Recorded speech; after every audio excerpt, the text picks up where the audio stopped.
Hello, good evening, students. So now let us start Wave Optics JEE Main 2022 previous year questions. 2021 तक के questions हमने last वाले video में complete कर रखे हैं, तो इसमें स्पेसिफिकली ओनली 2022 के क्वेश्चंस ही हैं जितने भी हैं, ठीक है। तो स्टार्ट करते हैं फर्स्ट क्वेश्चन से। फर्स्ट में कह रहा है the two light beams having intensities I and 9I interfere to produce a fringe pattern on screen. The phase difference between the beams is pi by 2 at P and pi at point Q. Then the difference between the resultant intensities at P and Q. तो ये simple interference pattern में, interference में resultant intensity का formula है I resultant is equal to I1 plus I2 plus 2 root I1 I2 और cos phi. तो direct इसी फॉर्मूले का एप्लीकेशन है। तो अगर हम पी पॉइंट पे रिजल्टेंट इंटेंसिटी निकालेंगे तो आई प्लस 9I हो गया 10I, ठीक है। And 2 times of 9I into I का अंडर रूट लेंगे तो 3I बचेगा, तो 2 इंटू 3I। और पहले केस में कॉस पाई बाई 2 यानी कि 0 हो जाएगा, तो ये वैल्यू तो 10I के इक्वल आ गई। एंड इसी तरह से आई एट क्यू निकालेंगे तो ये हो जाएगा 10I and plus 6I and cos pi आएगा वहाँ पे, तो कॉस पाई की वैल्यू -1, तो ये वैल्यू आएगी 4I। तो 10I एंड 4I का जो डिफरेंस है वो 6I के इक्वल आ जाएगा, ठीक है ना। Next question again interference. The interference pattern is obtained with two coherent light sources of intensities in the ratio 4:1। Then the ratio of I max plus I min upon I max minus I min हमको find करना है। It is equal to 5/x, x का value find out करना है। तो देखिए, अगर intensities का रेशियो यानी I1:I2 की वैल्यू 4:1 है अगर, तो आई मैक्सिमम की वैल्यू होगी √I1 plus √I2 whole square. तो अगर हम इसको प्रोपोर्शन में ही कर दें तो सीधे सीधे 4 और 1 भी रख दो, क्या फर्क पड़ेगा। तो 2 बनेगा √I1 और 1 बनेगा √I2, तो 2 और 1 के हिसाब से ये 3 स्क्वायर यानी ये 9 हो जाएगा, ठीक है।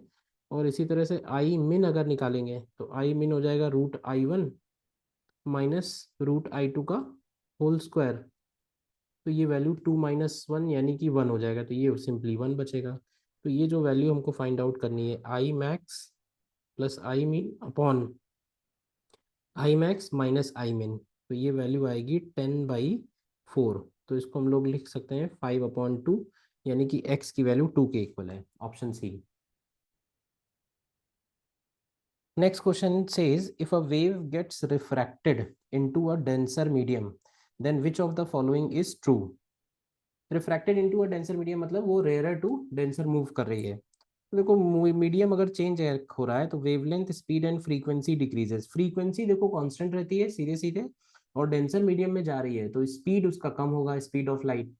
और स्पीड जिस प्रोपोर्शन में कम होगा उसी प्रोपोर्शन में उसका वेवलेंथ भी कम हो जाएगा। तो इसमें बेस्ट ऑप्शन हमारा सी ऑप्शन बनेगा, frequency remains constant and wavelength and speed decreases. Question number 10. Again, two beams of light having intensity I and 4I interfere to produce a fringe pattern on screen. The phase difference between the two beams are pi by 2 and pi by 3 at point A and B. The difference between the resultant intensities at the 2 points हमको find out करना है। तो इसमें formula use होगा I resultant is equal to I1 plus I2 plus 2 √I1 I2 cos phi। तो इस हिसाब से पॉइंट ए पे इंटेंसिटी अगर निकालेंगे तो ये हो जाएगा I+4I, और 4I रूट के अंदर जाएंगे तो 2I मिलेगा, तो 2 × 2I एंड कॉस पाई/2 पहले केस में 0 हो जाएगा, यानी इंटेंसिटी एट ए आ गई 5I। Similarly intensity at B निकालेंगे तो 5I इसका पहले वाला टर्म हो गया, and 4I into cos π/3, cos π/3 होता है 1/2, तो ये बन जाएगा 7I। तो इन दोनों का डिफरेंस जो है वो 2I आएगा, तो x का वैल्यू 2 के इक्वल हो जाएगा।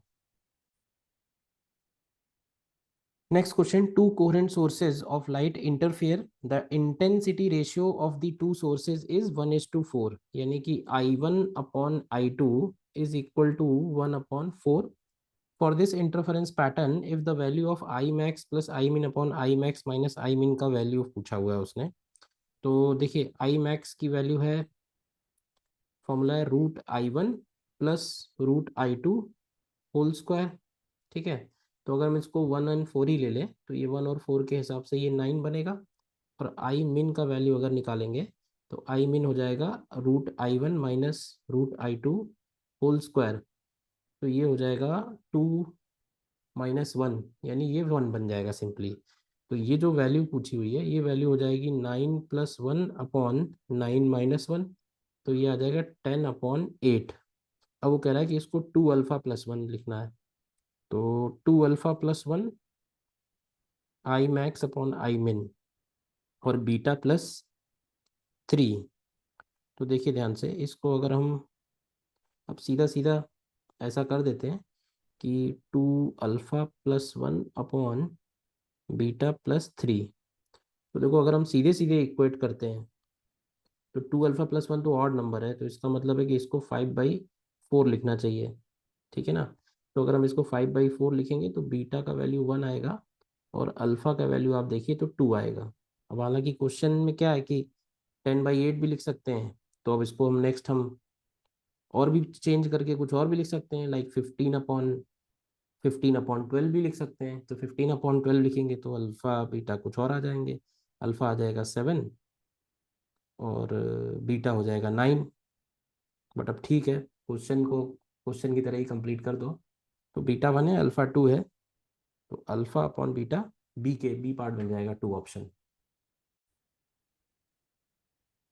नेक्स्ट क्वेश्चन में, two light beams of intensity 4i and 9i interfere on a screen. The phase difference between these beams on the screen at a point A is 0 and at a point B is pi. तो ए और B पे resultant intensities का difference find करना है। तो again I resultant is equal to I1 plus I2 plus 2√I1I2 cos 5। ठीक है। तो यहाँ से अगर हम ए पॉइंट पे निकालेंगे तो ए पॉइंट पे तो वैसे भी मैक्सिमम बनेगा क्योंकि 0 कह रहा है, और बी पॉइंट पे मिनिमम बनेगा क्योंकि पाई कह रहा है। तो डायरेक्ट भी बोल सकते हैं कि at A it is maximum intensity. तो it is √I1 plus √I2 का होल स्क्वायर। तो देखिए 2 और 3 5 का स्क्वायर करेंगे तो ये 25i आएगा। और आई बी अगर निकालेंगे तो आई बी बनेगा आई मिनिमम, और आई मिनिमम हो जाएगा √I1 माइनस √I2 का होल स्क्वायर। तो √I1 माइनस √I2 का होल स्क्वायर करेंगे तो 3 - 2, यानी ये सिंपली आई बनेगा। तो डिफरेंस अगर हम इन दोनों का देखेंगे तो ये 24 टाइम्स आई निकल के आएगा। ठीक है। Next question, based on YDSE, in a YDSE experiment, in YDSE the two slits are 0.6 mm distance apart. तो ये हो गया स्मॉल डी की value. Interference pattern is observed on a screen at a distance capital D the given है। The first dark fringe is observed on screen directly opposite to one of the slits. तो wavelength of light बताना है। तो देखो है क्या, दोनों slits के बीच का जो डिस्टेंस है ये हो गया, मान लेते हैं कि बाइसेक्टर उसका, और ये हो गया स्क्रीन। हम्म। तो दोनों स्लिट्स के बीच का डिस्टेंस स्मॉल डी के इक्वल है। और वो क्वेश्चन में ये कह रहा है कि जो फर्स्ट डार्क फ्रिंज है, first dark fringe is directly directly in front of one of the slits. तो एक तरह से ये बोल सकते हैं कि फर्स्ट डार्क फ्रिंज का जो वाई कोऑर्डिनेट है, एक तरह से वाई डिस्टेंस, तो क्या ये d/2 के इक्वल है। ठीक है। और फर्स्ट डार्क फ्रिंज के लिए हम लोग वाई, अगर तुम्हें याद है तो वो डायरेक्ट भी लिख सकते हैं। डार्क फ्रिंज के लिए, फर्स्ट डार्क के लिए वाई हो जाएगा lambda capital D upon 2d। तो ये वैल्यू दी हुई है d/2 के इक्वल। तो लैम्डा की वैल्यू हो जाएगी d² अपॉन कैपिटल डी। तो d² अपॉन कैपिटल डी अगर करेंगे तो 0.6 इंटू 0.6 10⁻⁻6 mm में था, अपॉन कैपिटल डी अगर करेंगे तो 0.8 मीटर में हो जाएगा। तो ये आप सॉल्व करेंगे अगर, तो इसको हम अगर 36 बना दें और इसको 8 बना दें तो ये 36/8 10⁻⁻7 हो जाएगा। तो ये 4.5 इंटू 10⁻⁻7, तो ये 450 नैनोमीटर बन जाएगा। ठीक है ना। Next question, In YDSE experiment is performed in YDSE is performed using a monochromatic light of wavelength lambda.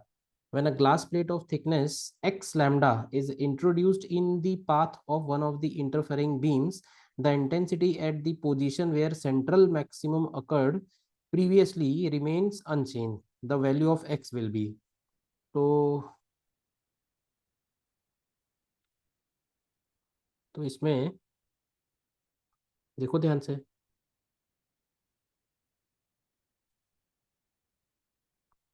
देखो नॉर्मली अगर हम जब ग्लास प्लेट लगाते हैं तो पूरा का पूरा पैटर्न शिफ्ट हो जाता है बाई सर्टेन अमाउंट।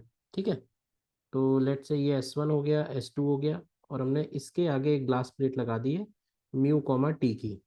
तो देखिए अब सेंटर ऑफ स्क्रीन मतलब जहाँ y0 है या वो पॉइंट O है।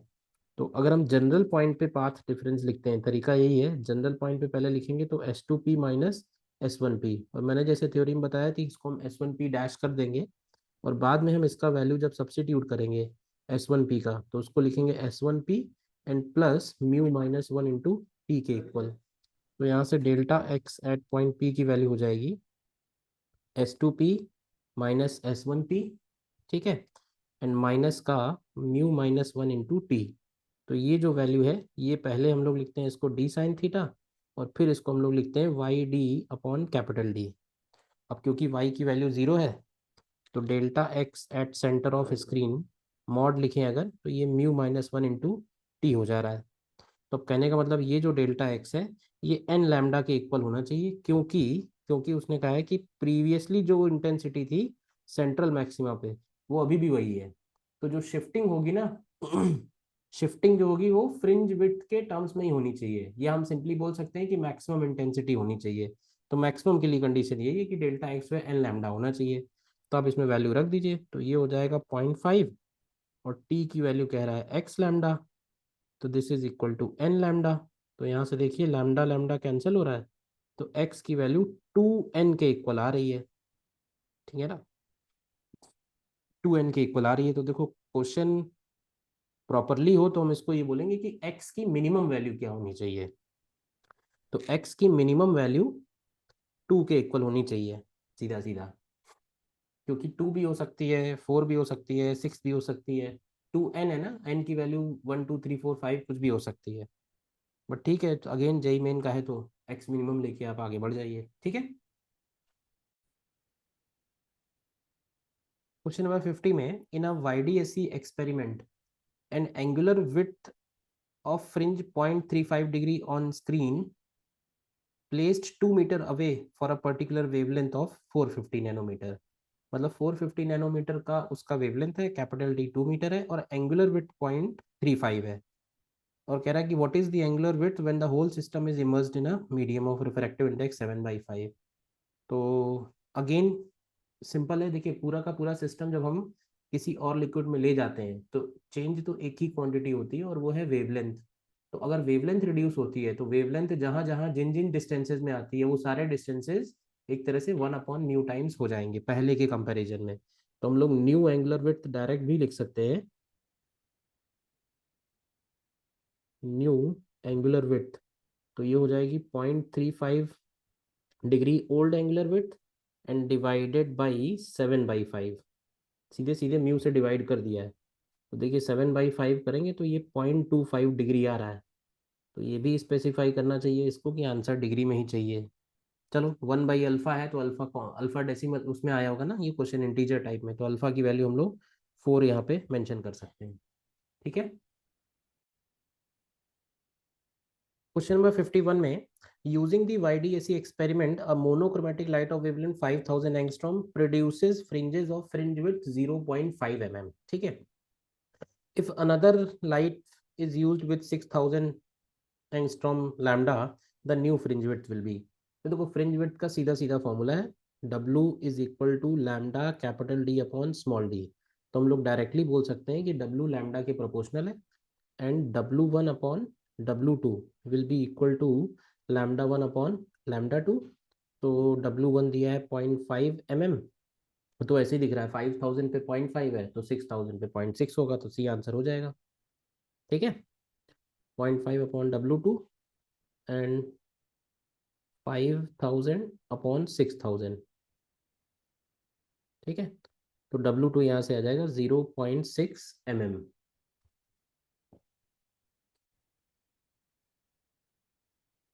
नेक्स्ट क्वेश्चन में आते हैं। In a double slit experiment with monochromatic light, fringes are obtained on a screen placed at some distance from the plane of slits. ठीक है, if the screen is moved by this distance towards the slits, the change in fringe width is given. तो if the distance between slits is this, then the wavelength of light used is. देखो, difference between, हमको क्या पूछा हुआ है, change in fringe width. देखो again, fringe width का direct formula है, fringe width is equal to lambda capital D upon small D. और देखो, अगर हम कैपिटल डी चेंज कर रहे हैं तो डब्ल्यू भी चेंज होगा, तो उसने यही दिया हुआ है कि change in W and change in capital D. तो ये वैल्यू सीधी सीधी रख देना है। Change in fringe width is 3। Change in fringe width given है 3 इंटू 10 पावर -3 सेंटीमीटर है, तो हम सारे अगेन मीटर्स में ही कन्वर्ट कर लेंगे अपॉन 100। लैम्डा हमको फाइन करना है, कैपिटल डी की वैल्यू हो गई 5 इंटू 10 पावर -2, मतलब चेंज इन कैपिटल डी। और स्मॉल डी की वैल्यू दी हुई है 10 पावर -3। ठीक है ना, तो आप यहाँ से लैम्डा का वैल्यू अगर कैलकुलेट करोगे तो ये हो गया 3 10 power -3 divided by 100 into 10 power -3 and divided by 5 10 power -2। तो ये आ जा रहा है 600 नैनोमीटर में अगर करते हैं तो। ठीक है ना, तो 600 आंसर हो जाएगा इसका। क्वेश्चन नंबर 53 में, in YDAC the fringe width is 12 mm. If the entire arrangement is placed in water, then the fringe width becomes। तो देखो, वाटर में डालने से या किसी भी लिक्विड में डालने से लैम्डा की वैल्यू म्यू टाइम्स रिड्यूस हो जाएगी, यानी लैम्डा पहले लैम्डा है तो बाद में लैम्डा अपॉन म्यू हो जाएगा। तो लैम्डा हमारा सभी जगह यूज होगा, तो इसका मतलब डब्ल्यू भी डब्ल्यू अपॉन म्यू हो जाएगा, मतलब सारे के सारे डिस्टेंसेज म्यू टाइम्स रिड्यूस हो जाते हैं। तो सीधा सीधा 12/4/3 करेंगे तो ये 9 mm आ जाएगा। तो ये बी आंसर हो गया। क्वेश्चन नंबर 54 में, इन अ YDAC a laser light of 560 nanometer produces an interference pattern with consecutive bright fringes of separation 7.2 mm। ठीक है, another light is used to produce interference pattern with the consecutive separation of 8.1। तो देखो, separation और lambda का direct relation है। कोई भी दो कॉन्जिक्यूटिव फ्रिंजेस के बीच में सेपरेशन, मतलब फ्रिंज विड्थ की ही बात कर रहा है वो। तो एक तरह से बोल सकते हैं कि डब्ल्यू जो है वो लैम्डा के ही प्रोपोर्शनल है। तो W1 upon W2 is same as λ1 upon λ2। तो W1 हो जाएगा 7.2, W2 हो जाएगा 8.1, λ1 है 560, तो λ2 हमको फाइंड करना है। तो ये 9 से कैंसिल हो रहा है, देख लो सीधा सीधा। तो 560 इंटू 9 डिवाइडेड बाई 8 करना है, तो ये 630 नैनोमीटर आ जाएगा। ठीक है ना।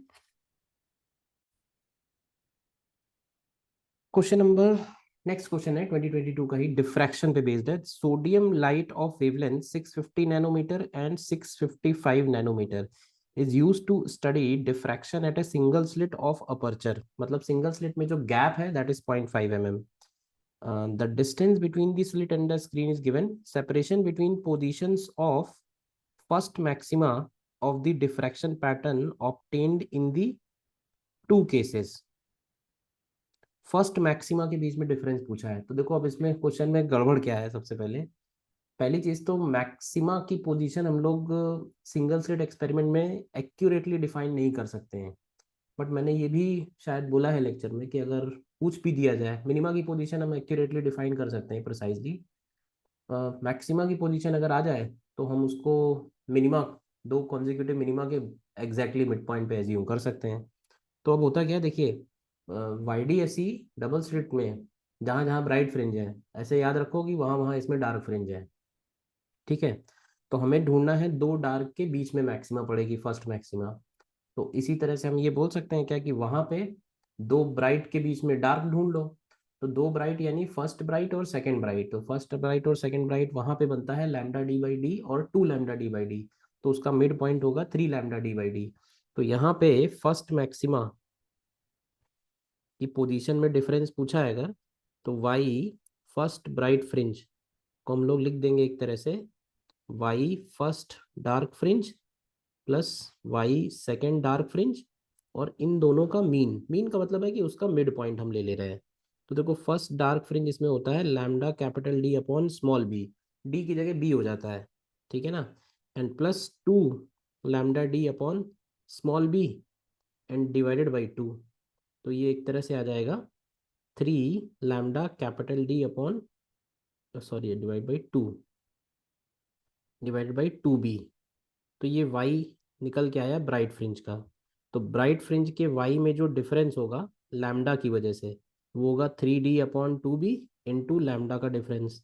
तो रखते हैं सीधे, तो डी की जगह टू, देखिए स्मॉल बी है, सॉरी स्मॉल बी की जगह 0.5 mm है, तो 0.5 इंटू 10⁻³ और लैम्डा में जो डिफरेंस है दोनों में वो आप देखो तो 5 नैनोमीटर है, तो 5 into 10⁻⁹।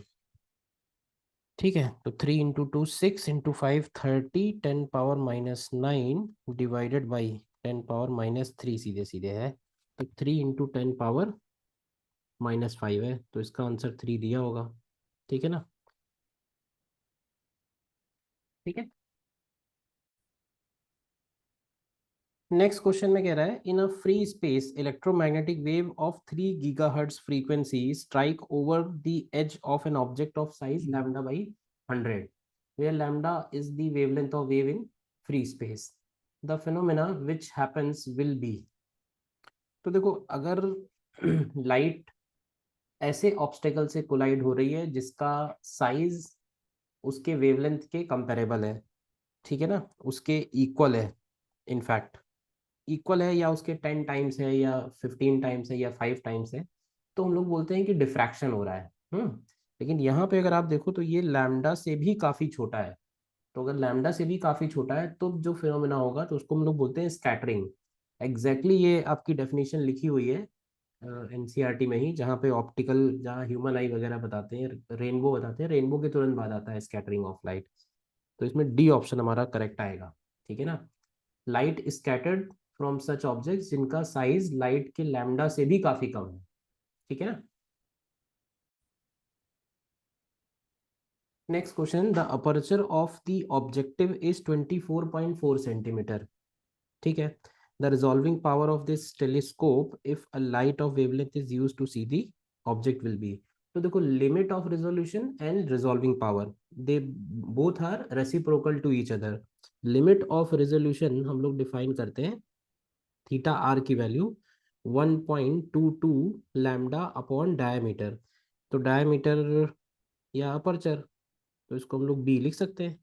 And resolving power is reciprocal of this angle, ये एंगल जितना छोटा होगा रिजॉल्विंग पावर इंस्ट्रूमेंट का उतना बड़ा होगा, तो वो हो जाएगा बी अपॉन 1.22 लैम्डा। तो जरा कैलकुलेट करते हैं, बी की वैल्यू दी हुई है 24.4, 24.4 सेंटीमीटर में है, तो 10⁻⁻² कर देते हैं एंड डिवाइडेड बाई 1.22, और लैम्डा का वैल्यू है 2440 10⁻⁻10। तो ये वैल्यू निकल के आती है 8.19 10⁻5, 8.19 10⁻5, ठीक है ना, 8.19 10⁻5। तो ये सी वाला ऑप्शन हमारा करेक्ट हो जाएगा, अप्रोक्सीमेटली 8.2 बोल सकते हैं, ठीक है। Question number 72. A microscope was initially placed in air and it is then immersed in the oil. For a light whose wavelength in air is lambda, calculate the change in microscope's resolving power due to oil and choose the correct option. ठीक है, तो देखो resolving power of microscope का भी मैंने बोला है कि फॉर्मूला डायरेक्ट याद रखो, उसी पे डायरेक्ट क्वेश्चंस आते हैं, ऑल दो प्रूफ भी कर रखा है मैंने लेक्चर में। Resolving power of microscope,